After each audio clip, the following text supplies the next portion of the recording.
परमेश्वर का धन्यवाद देते हैं कि हम सब एक और बार फिर सब एक साथ मिल सके, एक साथ बैठ करके परमेश्वर की आराधना कर सके और एक साथ बैठ करके एक बार फिर से परमेश्वर के वचन को सुनने के लिए हम यहाँ पर उपस्थित हैं। इस जगह के लिए, आप लोगों की उपस्थिति के लिए परमेश्वर का हम धन्यवाद देते हैं। जब हम प्रभु में बढ़ने की बात करते हैं तो मसीह जीवन में प्रभु में बढ़ना एक निरंतर चलने वाली प्रक्रिया है। मसीह जिंदगी में प्रभु में बढ़ना निरंतर चलने वाली प्रक्रिया, मतलब ये कुछ ऐसा नहीं है कि एक बार आप बढ़ गए तो उसके बाद फिर आप नहीं भी करेंगे कुछ तो सब कुछ जीवन में ठीक रहेगा। ये संसारिक जीवन में भले ऐसा हो सकता है कि आप किसी जगह पर एक बार पहुंच गए, उसके बाद उसका लाभ आप उसको लेते रह सकते हैं, परंतु मसीह जीवन में ऐसा स्तर नहीं आता कि आप एक जगह पे पहुंच गए और उसको आप बढ़ते रहना है, निरंतर प्रभु में बढ़ते रहना है। और जब हम प्रभु में बढ़ने की बात करते हैं तो कैसे बढ़ सकते हैं? प्रभु की ओर देख करके, प्रभु की ओर निहारते हुए बढ़ सकते हैं। जब हम प्रभु की ओर देखते हैं, क्योंकि जो प्रभु की ब्यारी में हम शामिल होने के लिए आए हैं, तो प्रभु की इच्छा ये है कि मेरे स्मरण में यही करना, do this in remembrance of me, ऐसा प्रभु की एक इच्छा है, प्रभु की एक आज्ञा है। इसलिए उसको जो गुरुवार में जब प्रभु पकड़वाए गए थे, वो गुरुवार को जो है उस समय जब हम दुख भोग सप्ताह के समय जब हम इस दिन को याद करते हैं तो उसको मॉन्डी थर्सडे बोलते हैं। मॉन्डी का मतलब ही होता है कमांडमेंट, आज्ञा है, मेरे स्मरण में यही करना। तो प्रभु के द्वारा दी गई एक आज्ञा है कि यदि मेरे स्मरण में जब भी मुझको रिमेम्बर करो तो ये करना, दाखरा सा रोटी जो है वो लिया करना, मेरे स्मरण में प्रभु की ब्यारी में आना। तो प्रभु चाहता है कि हम उसको स्मरण करते रहें। स्मरण करते रहेंगे तो हम अपनी अपने जीवन को प्रभु के साथ, प्रभु के लिए चलने वाले बनेंगे, प्रभु के साथ चलाने वाले बनेंगे। मसीह जीवन निरंतर आगे बढ़ने का जीवन है। आगे बढ़ने से मुझे ख्याल आया कि जब हम आगे बढ़ने की बात करते हैं तो पुराने नियम में लोग प्रभु के पीछे चला करते थे। जैसे Abraham walk with God, Abraham प्रभु के साथ चला, नू प्रभु के साथ चला, बहुत से लोग प्रभु के साथ चलते थे। परंतु जब हम नए नियम में आ जाते हैं, जिस समय में हम लोग हैं, तो नए नियम में चलने की बात नहीं है, उससे और एक आगे बढ़ के करने की बात है। और वो ये है, पौलुस कहता है मैंने अपनी दौड़ पूरी की। क्या बोलता है वो? मैंने अपनी दौड़, मैंने अपना वॉक पूरा किया, ऐसा नहीं है मैंने अपना प्रभु के पीछे चलना पूरा हुआ, ऐसा नहीं, मैंने अपनी दौड़ पूरी की है। तो नए नियम में जो लोग हैं उनको तो दौड़ना है, चलना तो पुराने नियम वाले चलते थे, परंतु हम लोगों को तो उससे और बढ़ के काम करना है, प्रभु के पीछे दौड़ना है। तब तो कहेंगे मैंने अपनी दौड़ पूरी की। जब भी किसी मसीह परिवार में किसी की मृत्यु हो जाती है तो लिखते हैं लोग कि उन्होंने इतने इतने समय आज के दिन में अपनी दौड़, जिंदगी की दौड़ को, तो हम दौड़ में हैं, हम चल नहीं रहे, पर हम किधर दौड़ रहे हैं ये मायने रखता है। दौड़ तो सब रहे, वो वचन एक ये भी कहता है कि दौड़ में दौड़ते सब हैं परंतु इनाम एक ही ले जाता है। तुम ऐसे दौड़ो जैसे जीतो, और दौड़ना भी ऐसे है कि लक्ष्य ही नहीं, लक्ष्य के साथ दो। हमारा लक्ष्य क्या है, हम किधर दौड़ रहे हैं? मुरझाने वाले मुकुट के लिए नहीं, परंतु उसके लिए दौड़ना है जो हमको जीवन दे।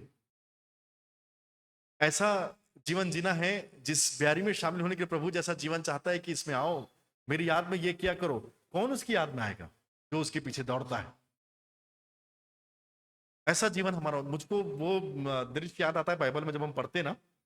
एक बार एलिशा को हम सब जानते हैं ना, उस समय ना इजरायली और मोआबी के बीच में युद्ध हुआ करता था। तो एलिशा की मृत्यु हो गई थी और उसी के दूसरे साल जो है, एक साल के बाद एक और पुरुष की मृत्यु हो जाती है। तो जहां पर एलिशा को दफनाया गया था उसी कब्रिस्तान में जाते हैं वो लोग, और जाते हैं तो जो लड़का मर गया था उनके साथ उसको भी लेके जाते हैं, दफनाएंगे करके, मिट्टी देंगे करके। तो वहां पे ऐसा लिखा हुआ है कि जब देखते हैं कि कोई झुंड, कोई दल उनके तरफ आ रहा था, उनकी आवाज सुन लेते हैं कब्रिस्तान में, डर जाते हैं क्योंकि युद्ध का माहौल रहता है। तो वो जो मिट्टी देने गए रहते हैं, जो दफनाने गए रहते हैं, वो मर रहे लड़के को उसको वहीं फेंक देते हैं, ऐसे ही छोड़ देते हैं। तो वो गड्ढा में कुछ ऐसा गिर जाता है, वो जहाँ गड्ढा खोदे रहते हैं वहीं कहीं गिर जाता होगा। तो ऐसा बाइबल बताती है कि एलिशा की हड्डी जो है उसको टच हो जाती है, मरे हुए लड़के को। आप लोग पढ़े ना इसको, टच हो जाती है, तो वो मरा हुआ लड़का जो है वो जिंदा हो जाता है। अब जब इसको मैं पढ़ रहा था एक समय, मुझको ऐसा लगा कि अब वो लोग भाग गए, जो उसको मिट्टी देने आए थे वो लोग भाग गए, अपनी जान बचा करके भाग गए। अब मरा हुआ को ऐसे ही छोड़ के चले गए, अब ये मरा, इसको और कौन मारेगा, छोड़ो रहने दो, ये तो मर गया। अब अपना जीवन बचाते करके शायद भाग गए वो लोग छोड़ करके, पर इतने देर में वो लड़का जीवित हो गया। अब दुश्मन उधर से आ रहे हैं, वो लोग भाग गए हैं, बीच में लड़का जिंदा हो गया। तो दुश्मन किसके ज्यादा करीब होगा, जो भाग गए उनके पास होगा कि जो जिंदा होगा उसके करीब होगा? अब यह जब जिंदा हुआ होगा तो देखा होगा, अरे मैं कहां पर हूं, थोड़ा समझने में लगा होगा, भाई जिंदा हो गया अचानक से। तो जब देखा होगा कि जो लोग मुझको लेके आए वो लोग तो भाग रहे हैं, तो वो फिर उस उधर देखा होगा तो पीछे किससे भाग रहे हैं भाई, तो उसको देखा होगा, अरे तो इनसे भाग रहे हैं। तो अब वो व्यक्ति अभी जिंदा हुआ है और यदि उनके हाथ में पड़ जाएगा तो फिर मर जाएगा। वो भगा हुआ कि नहीं भगा होगा अपना जान बचाने के लिए? तो ऐसे ही जीवन हम सबका था, भाई हम भी कहीं ना कहीं एक मरे हुए लोगों के समान थे, जीते तो थे, परंतु प्रभु में जो व्यक्ति नहीं है वो उसका जीवन तो मरा हुआ समान है ना। एक दिन हम भी प्रभु के टच में आए, प्रभु के साथ संपर्क में आए, हमारे अंदर जीवन आ गया, अनंत जीवन आ गया, और तब से हमको भागना है उसी लड़के की तरह। नहीं तो बहुत से लोग हैं जो आपको मारने के लिए आपके पीछे आज भी घूम रहे हैं। इसलिए प्रभु बोलता है कि मेरे स्मरण में करते रहना, दाखरा सा रोटी लिया करना।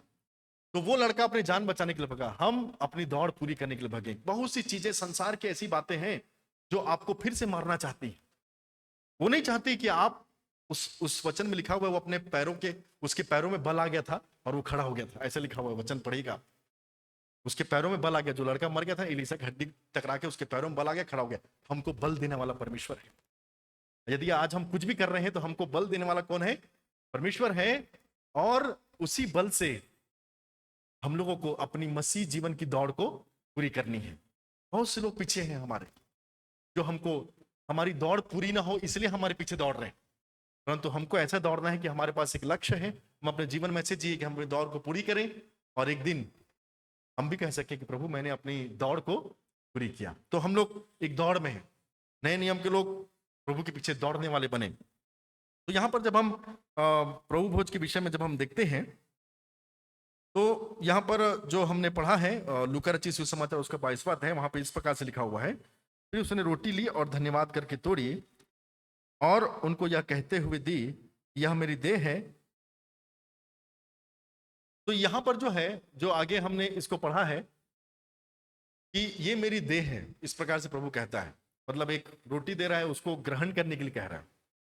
और जब हम भोज की बात करते हैं, कुछ खाने की बात करते हैं ना, तो यहां पर जो जो सबसे पहला पाप जो मनुष्यों के द्वारा हुआ था वो खाने के द्वारा ही हुआ था। फल को नहीं खाना बोला था, और मनुष्य ने क्या किया? फल को खा लिया। पहला पाप कैसे आया? खाने के द्वारा। अनंत जीवन में प्रवेश कैसे हो रहे हैं हम लोग? खाने के द्वारा। ये मेरी देह है, इसमें से। अब जब जब इसी बात को जब हम देखते हैं, एक जगह पर प्रभु यीशु मसीह जो है 5,000 की भीड़ को खाना खिलाते हैं, और उसके बाद जो है दूसरे दिन की बात है, जब वो लोग प्रभु के पास आते हैं तो प्रभु उनको बोलता भी है कि जीवन की रोटी मैं हूं। तो बोलते हैं हम तुझ में से कैसे खाएंगे? कैसी बात है ये? बात हमको समझ में नहीं आती, ना गवारा लगती, इस प्रकार से लिखा हुआ है। तो प्रभु यीशु मसीह को समझाते हैं, तुम्हारे बाप दादा लोग ना मन्ना खा खा के मर गए, तुम भी यदि वही खाते रहोगे तो मर जाओगे। मतलब अगर मुझ में से खाओगे तो जियोगे। उस फल को मत खाना, खाने के कारण क्या हो जाओगे? मर जाओगे। मुझ में से खाना, मुझ में से खाने के कारण क्या होगे? जियोगे। तो ये जो भोज प्रभु हमको देना चाहता है, ये हमको उस गलती को जिसको खा के हम अनंत मृत्यु में चले गए थे, अनंत हमारा हमारा जीवन नाश हो गया था, उसी को अनंत जीवन में बदलने के लिए प्रभु ने एक बार फिर से अपनी देह को हमारे जीवन के लिए प्रकट किया। इसलिए यहाँ पर लिखा गया है ना कि फिर उसने रोटी ली और धन्यवाद करके तोड़ी, उनको यह कहते हुए दी कि यह मेरी देह है जो तुम्हारे लिए तोड़ी गई है, मेरे स्मरण के लिए यही करना। तो जब जब हम प्रभु के स्मरण के लिए करते हैं तो हमारा जीवन में जो है वो और भी आशीषों को मिलता है, क्योंकि उस फल को खाने से जो प्रभु की आज्ञा नहीं थी, जीवन में परेशानी, श्राप, पाप सब कुछ आ गया। परंतु जो प्रभु की आज्ञा में रह करके प्रभु के पीछे चलते हुए, दौड़ते हुए जो अपने जीवन में इसको ग्रहण करते हैं, उनके जीवन में आशीष आती है, उनके जीवन में प्रभु की सामर्थ्य जो है वो प्रकट होती है। क्योंकि प्रभु ने सबसे बड़ा काम बोलना चाहिए, ग्रेटेस्ट जो काम है, जो सबसे बड़ा काम है लोगों को, हम सब लोगों को अनंत जीवन में प्रवेश कराना, वो शरीर में रह करके किया। सबसे बड़ा काम किस में रह करके किया? शरीर में रह के किया। तो हम भी अपने इस जीवन में रहते हुए बहुत बड़े बड़े काम को हम लोग कर सकते हैं। इसीलिए कहता है कि हमको प्रभु को हमेशा स्मरण रखना है, क्योंकि प्रभु ने शरीर में रहते हुए सबसे बड़ा काम किया, सबसे बड़ा जो मार्ग हमारे लिए निकाला, वो शरीर में रहते हुए उन्होंने वो काम किया। और प्रभु जानता है कि हम भी अपने शरीर में रहते हुए ऐसा काम कर सकते हैं जो बड़ा सामर्थ्य हो, बहुत बड़ा काम हो, और परमेश्वर के लिए हम लोग वो काम कर सकते हैं। और जब वो लोग ने फल खाया था तो उनकी आंखें खुली थी, ऐसा लिखा हुआ, उनकी आंखें खुल गई थी। और वो लोग प्रभु से भाग गए थे, प्रभु से छुप गए थे, अपने आप को छुपा लिए थे, दूर चले गए थे उनकी आंखें खुलने के बाद। परंतु यही सेम सिनेरियो जो है हम लोग देखते हैं जब लूका रचित सुसमाचार में ही है, जब वो 24वें अध्याय में जब हम देखते हैं तो वहां पर जो है, वहां पर लूका 22 में जब हम देखते हैं ना, तो वहां पर भी लिखा हुआ है कि जो दो लोगों के साथ प्रभु जो है बात कर रहे थे, और इमाउस के मार्ग में प्रभु वहां पर थे, और इमाउस के मार्ग में जब प्रभु वहां पर थे तो दो लोगों से बात कर रहे थे और उनकी आंखें बंद थी। परंतु जब उनके साथ प्रभु बैठा और उनके साथ सेम इसी प्रकार से प्रभु भोज की प्रक्रिया को एक बार दोहराया, रोटी ली, धन्यवाद करके तोड़ी, और जैसे ही उन्होंने ग्रहण किया तो उनकी आंखें खुल गई और उन्होंने प्रभु को पहचान लिया। उस समय आंखें खुली थी, प्रभु से दूर हो गए थे। अब जब आंखें खुली है तो कहां आ गए हैं? प्रभु के पास आ गए।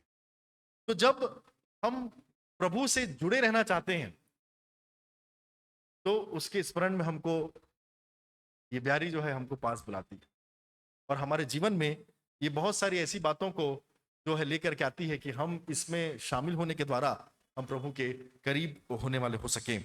और इसलिए यहाँ पर कहता है कि मेरे स्मरण ही करना, क्योंकि प्रभु जो है इस बात को जानता है कि हम सबके जीवन में वो जो आशीष है, जो उस रोटी को खाने के बाद उन दो चेलों को मिली थी जो इमाउस के मार्ग में थे, कि उन्होंने प्रभु को पहचान लिया था, वैसे ही हम सब ने प्रभु को पहचाना है।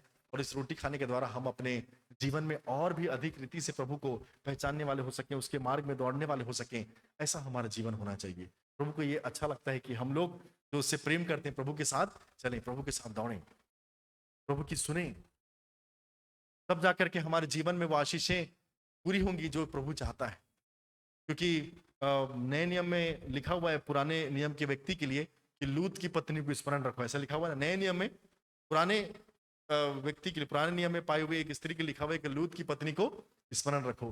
क्यों लिखा हुआ है लूत की पत्नी को स्मरण रखो? क्योंकि उसको कहा गया था कि तू सब कुछ छोड़ करके वहां से तुमको निकलना है, क्योंकि मैं सदोम और अमोरा को नाश करने जा रहा हूँ। उसके परिवार को बोला गया था, लूत के परिवार को, परंतु वो उसकी जो पत्नी थी उसका नाम नहीं है, इसलिए उसको लूत की पत्नी कहा गया है। तो उसकी पत्नी जो है वो प्रभु के आवाज को उतने गंभीरता से नहीं लेती है, और वो ठहर जाती है, रुक जाती है, उसका जीवन रुक जाता है, खत्म हो जाता है। तो जो लोग अपने जीवन में प्रभु की आवाज को गंभीरता से नहीं लेंगे, प्रभु चाहता है, प्रभु नहीं चाहता था कि वो नाश हो, वो बचाने के लिए प्रभु बोला था पीछे मत देखना, मुड़ के मत देखना। फिर भी उसने निर्णय लिया, प्रभु की आवाज को गंभीरता से नहीं लिया अपने जीवन में, उसके जीवन में वो ठहराव आ गया, उसका जीवन खत्म हो गया। इसलिए हमको कभी भी ठहरना नहीं है। जब हम प्रभु से नहीं सुनेंगे या प्रभु की बात को जब हम गंभीरता से नहीं लेंगे तो हम ठहर जाते हैं, रुक जाते हैं, जम जाते हैं, और कभी भी प्रभु के लिए वैसा काम नहीं कर सकते जैसा हमको करना चाहिए। तो हमेशा हम ये काम याद रखें कि प्रभु की स्मरण में हमेशा ये काम करना है कि प्रभु से सुनना है, उसके पीछे दौड़ना है, और कभी भी अपने जीवन में ऐसा काम नहीं करना है जिससे हम ठहर जाएं, जिससे हम रुक जाएं। इसलिए प्रभु बोलता है कि मेरे स्मरण में ये काम को करना है। और जब हम इस ब्यारी के बात को जब हम आगे पढ़ते हैं तो यहाँ पर जो लिखा हुआ है कि इस प्रभु भोज में प्रभु भोज जब आप बैठते हैं तो प्रभु भोज का मुख्य उद्देश्य होता है यूनिटी, एक साथ रहना, एकजुट होकर एक काम करना, प्रेम प्यार से रहना।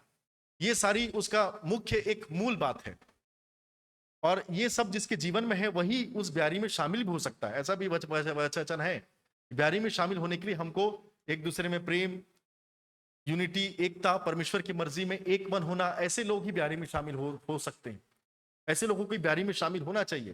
तो यहां पर भी वही बात चल रही थी। परंतु कुछ समय के बाद यहां पे लिखा हुआ है कि महान कौन पर वाद विवाद, प्रभु भोज हो रहा है और दूसरा जो पक्ष हम देखते हैं कि वाद विवाद भी हो रहा है इस बात पर कि हम में से महान कौन है।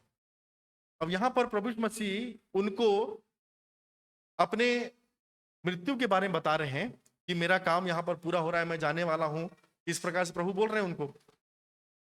उनका ध्यान ब्यारी में ना होते हुए उस पवित्र, उसको पवित्र बोलते हैं ना, होली कम्युनियन बोलते हैं, पवित्र ब्यारी, उस ब्यारी में ना होते हुए उनका ध्यान दूसरी ओर चला गया। और वो दूसरी ओर था, कुछ बातों के लिए वो वाद विवाद करने लग गए। अब वो क्या बात के लिए वाद विवाद कर रहे थे? जब उनको ये मालूम चल गया कि प्रभु यीशु मसीह जब चले जाएंगे तो उनकी जगह पर कौन आकर के काम करेगा। प्रभु यीशु मसीह चले गए, उनका पद खाली हो गया। अभी तक वो उनके अगुवे थे, लीडर थे इन सब के, ये सब चेले थे ना, प्रभु तो वो थे। तो अब ये सोच रहे हैं कि हम में से महान कौन। देखिए यहाँ पे लिखा हुआ है 24 पद में, उनमें यह वाद विवाद भी हुआ कि उनमें से कौन बड़ा समझा जाता है।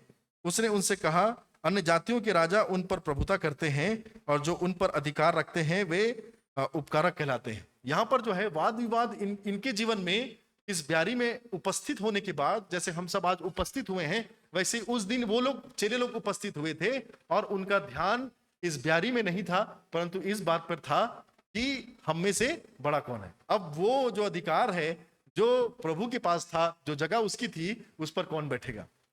तो ये बात जो है वो यहां पर सीखने को मिलती है कि प्रभु उस बात को ठीक करता है। ये बात नहीं होनी चाहिए, क्योंकि प्रभु जो है अपने आप को बोलता है कि जो अन्य जातियों के जो राजाएं होते हैं ना, वो ऐसे बात करते हैं, अन्य जाति लोग ऐसे बात करते हैं कि हम में से बड़ा कौन, किसका अधिकार ज्यादा, कौन कौन उस योग्य है जो प्रभु की जगह में बैठेगा। हम ऐसे बात नहीं करते। प्रभु अपने आप को सेवक करके भी यहां पर बोलता है। हमेशा प्रभु ने अपने आप को सेवक करके प्रस्तुत किया। और यहां पर आगे लिखा भी हुआ है, तुम वरन जो तुम में बड़ा है वह छोटे के समान, और जो प्रधान है वह सेवक के समान बने। जो बड़ा है वो छोटा बने और जो प्रधान है वो सेवक के समान बने। प्रभु चाहता है कि इस ब्यारी में शामिल होने वाले लोगों का मन ऐसा हो कि जो बड़ा है वो छोटा समझे अपने आप को, सेवक समझे अपने आप को। इस ब्यारी में शामिल होने वालों का मन ऐसा नहीं हो सकता कि हम में से बड़ा कौन है। वाद विवाद करने वाला मन नहीं हो सकता कि किसी बात पर हम वाद विवाद कर रहे हैं, ब्यारी में खा भी रहे परंतु मन दूसरी ओर है, ध्यान दूसरी ओर है। ऐसा प्रभु नहीं चाहता।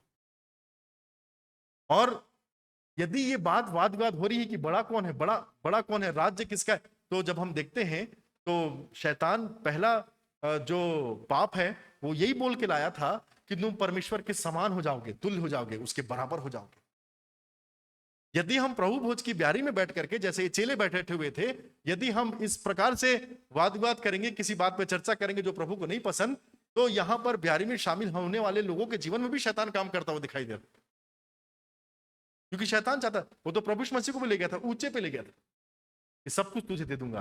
प्रभु नहीं चाहा उस चीज को। ऊंचे पे तो शैतान, राज्य करना तो शैतान का, राज्य तो वो करना चाहता है, परंतु प्रभु के जो लोग हैं, प्रभु जो है वो सेवा करना चाहता है। जक्कई भी प्रभु को देखने के लिए ऊंचे पर चढ़ गया था। प्रभु यीशु मसीह जब मुलाकात हुई तो उसको नीचे उतारा, बोले नीचे आएगा तब तो मैं तेरे साथ संगति करूंगा, तेरे घर जाऊंगा, मेरे पास तेरे लिए योजना है, और उसके लिए तुझे कहां आना पड़ेगा, नीचे आना। तो वहां पर जब हम देखते हैं प्रभु जो है वो ऐसा मन चाहता है इस ब्यारी में शामिल होने लोगों का, जो कि अपने आप को नम्र बनाए, दीन बनाए, जो अपने आप को छोटा करें। इस प्रकार से हम लोगों का मन हो, ऐसा प्रभु जो है हमारे मन को जो है देखना चाहता है। और उसी के बारे में यहाँ पर प्रभु उनको जो है वो समझाता है। और यहाँ पर जब हम देखते हैं तो वचन में हमको दो लोगों का सिंहासन भी देखने को मिलता है। स्वर्ग में दो लोगों के सिंहासन इस प्रकार से लिखा हुआ ना, परमेश्वर पिता का और प्रभु यीशु मसीह का। परंतु पवित्र आत्मा का सिंहासन वहां नहीं देखने को मिलता। बाइबल में आपको 3 सिंहासन स्वर्ग में नहीं दिखेंगे। बाइबल में आपको 2 ही सिंहासन देखने को मिलेंगे, एक तो परमेश्वर पिता का और दूसरा प्रभु यीशु मसीह का। पवित्र आत्मा का सिंहासन कहाँ है? पवित्र आत्मा का सिंहासन वो हम हैं।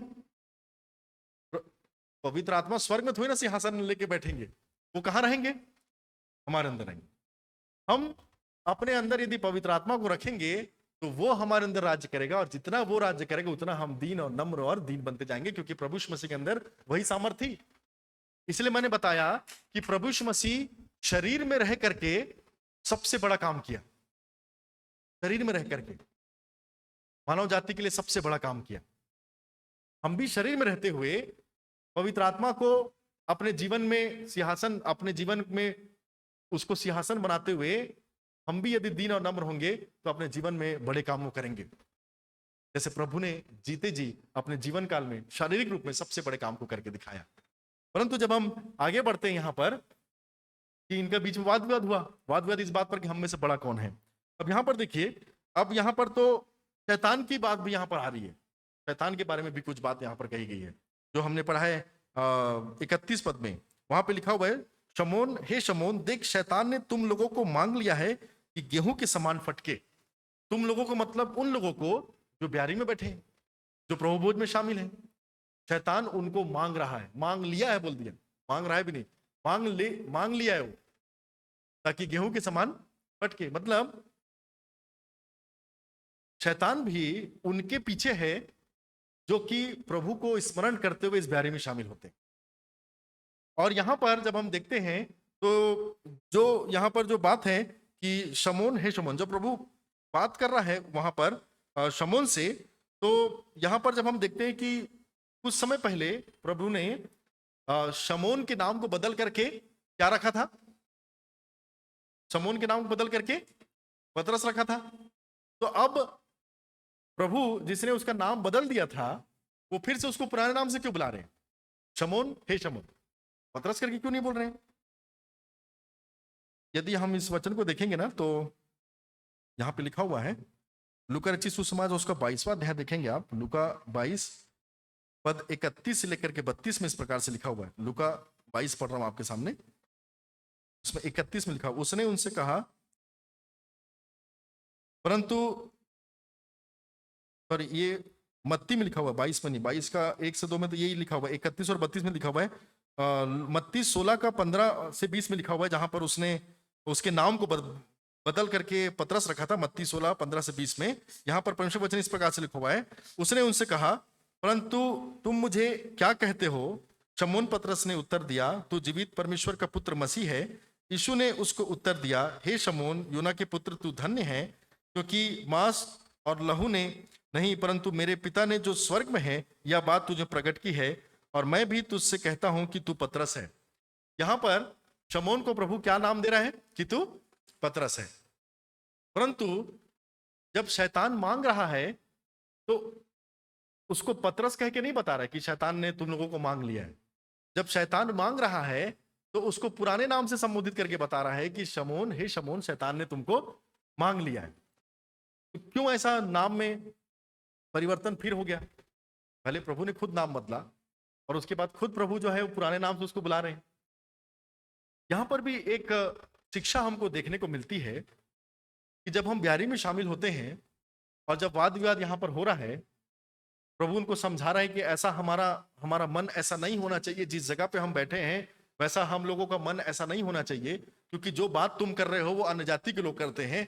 हम वैसे लोग नहीं हैं, हम प्रभु के लोग हैं, प्रभु के साथ चलने वाले लोग हैं, प्रभु के राज्य में जीने वाले लोग हैं। इस प्रकार से प्रभु उनको समझा रहा है और साथ ही साथ ये बोल रहा है कि शैतान मांग लिया है। परंतु जब बता रहा है तो शमौन करके बोल रहा है, पतरस को नहीं बता रहा है, शमौन को बता रहा है।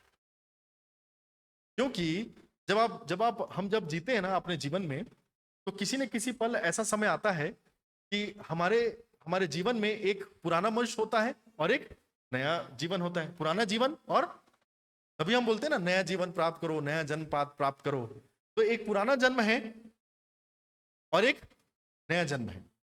नया जन्म हम किसको बोलते हैं? जब हम प्रभु को जान जाते हैं, बपतिस्मा लेते हैं, अपने उद्धारकर्ता के रूप में ग्रहण करते हैं, तो हमारा एक नया जीवन होता है, एक नया जीवन। तो यहां पर भी जब शमौन इस बात को बोलता है कि प्रभु यीशु मसीह जो है उसको बोलते हैं कि ये बात तभी तू बोल सकता है जब मेरा पिता तेरे में प्रकट करे, तो उसके नाम को बदलता है। मतलब एक पहचान, जो सही पहचान प्रभु की उसके जीवन में आई थी, उस पहचान को प्राप्त करने के बाद उसका जीवन में नया नाम को प्रभु देता है। जैसे हम भी प्रभु के सही पहचान को प्राप्त करने के बाद अपने जीवन में उसको उद्धारकर्ता ग्रहण करने के बाद एक नए जन्म को प्राप्त करते हैं। हालांकि हमारा नाम नहीं बदला, कुछ लोग बदलते भी हैं, जो लोग, अब हम लोग तो शुरू से मसीह परिवार पैदा हुए, जरूरत नहीं पड़ा नाम बदलने का। कुछ लोग जो अन्य जाति में से आते हैं वो लोग कभी कभार बदलते भी, जरूरी नहीं है नाम बदलना, पर बदलते हैं कि हम लोग अब जीवन बदल गया तो नाम भी हम लोग बदल लेते हैं, इस प्रकार से। तो जरूरी नहीं है, पर यहाँ पर हम लोग वो समझ रहे हैं कि प्रभु ने इसके नाम को बदला था, परंतु फिर उसके पुराने नाम से क्यों बुला रहा था। हर एक व्यक्ति के जीवन में एक पुराना जीवन और एक नया जीवन होता है। फर्क सिर्फ ये है कि प्रभु को जानने के बाद जो हमारा नया जीवन है उसको हम अधिक बोलना चाहिए महत्व देते हैं, तो हमारा पुराना जीवन जो है वो दबा हुआ रहता है, वो नीचे दबा हुआ रहता है, मरता नहीं है, दबा हुआ रहता है। क्योंकि यदि वो मर जाएगा तो कोई भी व्यक्ति कभी भी कोई गलती नहीं करेगा, परंतु ऐसा कोई गारंटी नहीं है कि जिसने नया जन्म प्राप्त किया है वो कोई पाप ना करे। वो पाप कर सकता है, वो गिर सकता है, क्योंकि वो जब तक जिंदा है उसके अंदर दोनों बातें हैं। वो जीवन भी जिंदा है जब वो प्रभु में आने से पहले था, और वो जीवन भी है जो वो प्रभु में आने के बाद है। तभी तो कई बार होता है जिसको बहुत गुस्सा आता है, प्रभु आने के बाद बहुत कंट्रोल करता है, पर फिर भी कभी ना कभी मौका ऐसा आ जाता है कि वो पुराना जीवन बाहर निकल जाता है। कई बार हम बोलते हैं अरे कैसा प्रभु का बेदास है जी, इतना सब कुछ होने के बाद भी ये कैसा गलती हो गया, ये कैसा पाप कर दिया। प्रभु का दास है पर पाप करता है। तो कई बार ऐसा देखने को मिलता है कि जो प्रभु में लोग हैं जिन्होंने नया जीवन प्राप्त किया उनके जीवन में भी कुछ कमी घटी दिखाई देती है। वो इसलिए दिखाई देती है क्योंकि हमारे जीवन में जब तक हम जिंदा हैं नया जीवन भी है और पुराना जीवन भी है। फर्क सिर्फ इतना है कि पुराना जीवन को हम ज्यादा महत्व दे रहे हैं, इसलिए हमारा जो पुराना जीवन है वो धीरे धीरे धीरे धीरे कमजोर होता चला जा रहा है।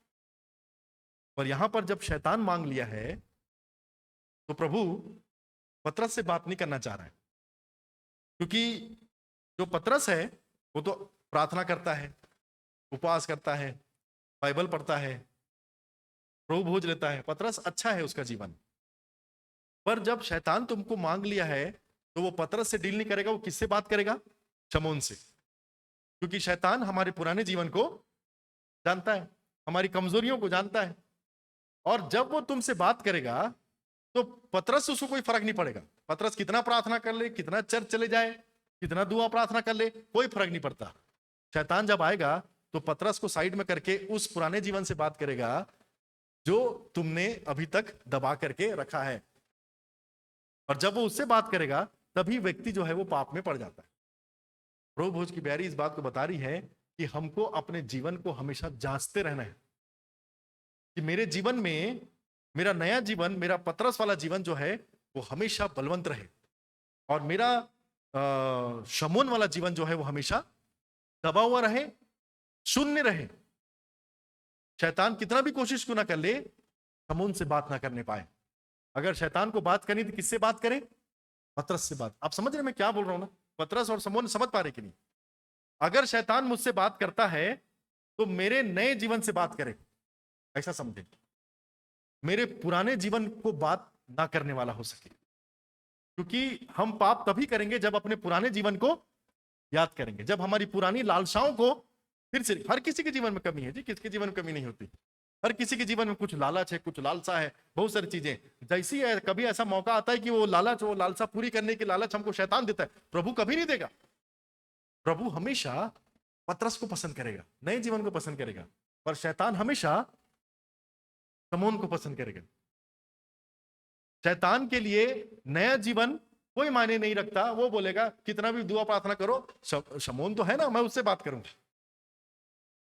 जो व्यक्ति इस वाले बोलना चाहिए युद्ध को जीत लिया, उसका जीवन अनंत जीवन की ओर बढ़ गया।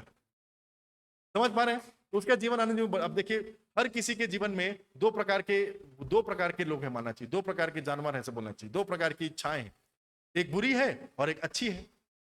दो प्रकार के जो मन है वो युद्ध कर रहा है, दो प्रकार के जो पहलवान है वो युद्ध कर रहे हैं।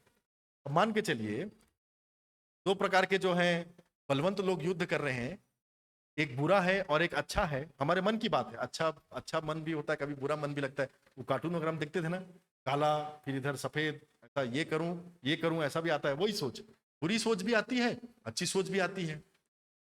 पतरस भी है, शमौन भी है, दोनों के बीच में लड़ाई हो रहा है। शमौन और पतरस के बीच में युद्ध हो रहा है, बुरे व्यक्तित्व के बीच में युद्ध हो रहा है, अच्छे व्यक्ति के बीच में, दोनों में युद्ध हो रहा है, रोज हो रहा है हमारे जीवन में, हमारे मन में। पर सवाल ये नहीं है कि युद्ध हो रहा है, ये तो अच्छी बात है, युद्ध तो होना ही चाहिए। सवाल ये है कि जीतेगा कौन? जीत किसकी हो रही है? जीत किसकी हो रही है? हम बोलेंगे अच्छे वाले की जीत हो रही है, परंतु जीत कैसे होगी किसी की? जिसको आप अधिक भोजन खिलाएंगे उसकी जीत होगी। बुरा मनुष्य को ज्यादा भोजन खिलाएंगे तो वो ताकतवर हो जाएगा बुराई खा खा के। तो अच्छे वाले कितना भी वो बेचारा अच्छा वाला को आप कभी वचन की संगति दे ही नहीं रहे, प्रार्थना में बैठ नहीं रहे, कहीं संगति में जा नहीं रहे, तो वो तो वैसे ही कमजोर हो जाएगा। तो धीरे धीरे करके जो पवित्र वाला जो आपके अंदर जो बात है, जो नया जीवन है, वो कमजोर हो जाएगा यदि आप उसको खाना नहीं खिलाएंगे। तो यहां पर जीत उसकी होगी जिसको आप अधिक भोजन कराते हैं। प्रभु भोज में शामिल होने का मतलब यह है कि हम अपने नए जीवन को ठीक महत्व देते हैं, उसको अधिक भोजन खिलाते हैं, ताकि जब भी शैतान हमारे पास आए, हमारे पुराना जीवन जो है वो हमेशा के लिए दबा रहे, शून्य रहे, और हमारा नया जीवन हमेशा हमको आशीष की ओर लेके जाए। यहां पे स्पष्ट लिखा हुआ है, शमोन हे शमोन। प्रभु भूलता नहीं है कोई चीज। प्रभु भूल गया क्या उसके नाम को? कुछ मकसद से बोल रहा होगा कि मैं शमोन से बात करना चाहता हूं, इस समय पतरस से नहीं। और उसने शमोन से बात करी। कई बार प्रभु यदि मुझसे बात करता है तो मेरे पुराने जीवन से बात करता है, ये क्या कर रहा है, ये बात ठीक नहीं। प्रभु में आया वो व्यक्ति है, उद्धार पाया वो व्यक्ति है, ऐसा करना तो ठीक नहीं।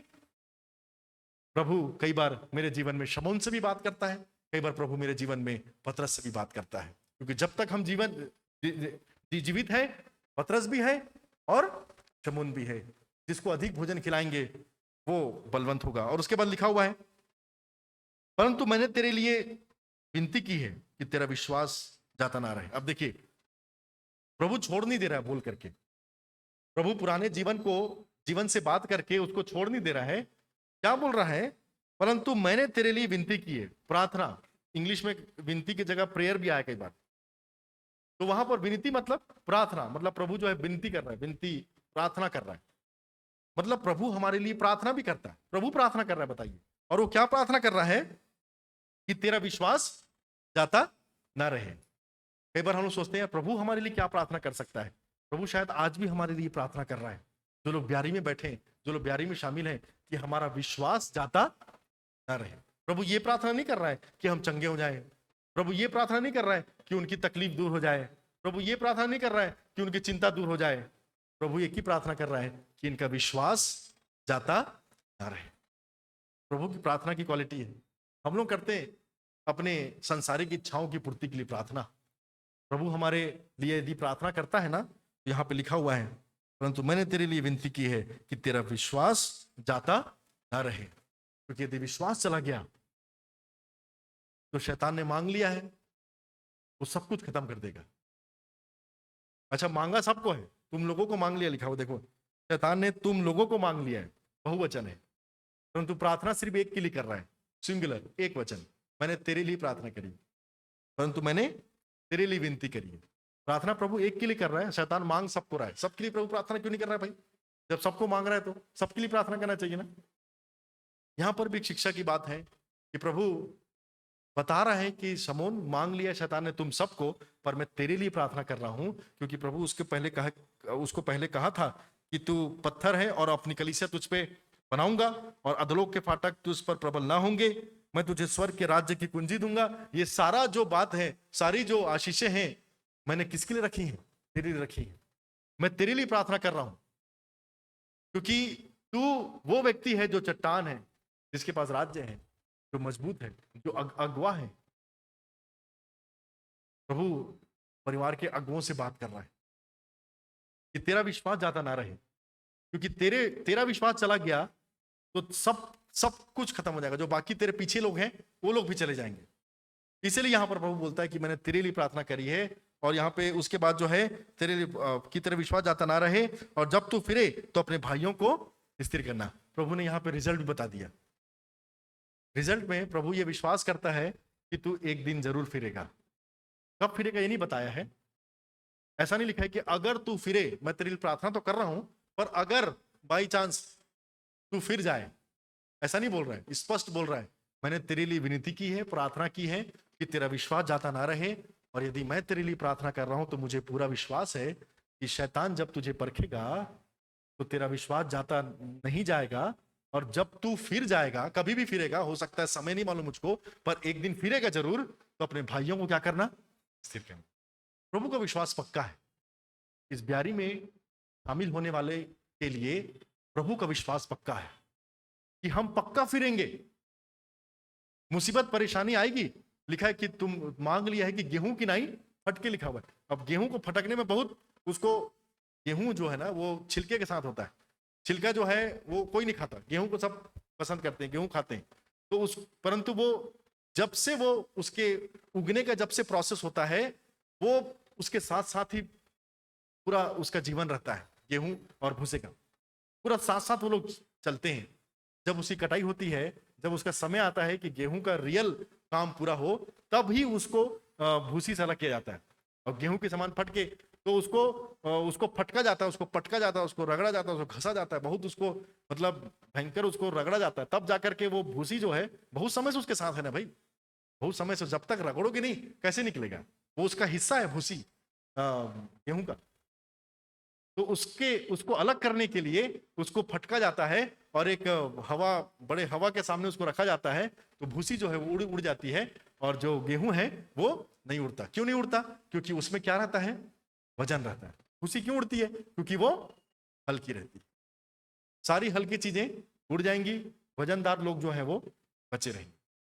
तो हमको भी ऐसा जीवन जीना है कि हमारे जीवन में वजन हो, कि जब शैतान हमको फटके तो उसको भी मालूम चल जाए भैया ये लोग भूसी नहीं है, ये लोग कौन है?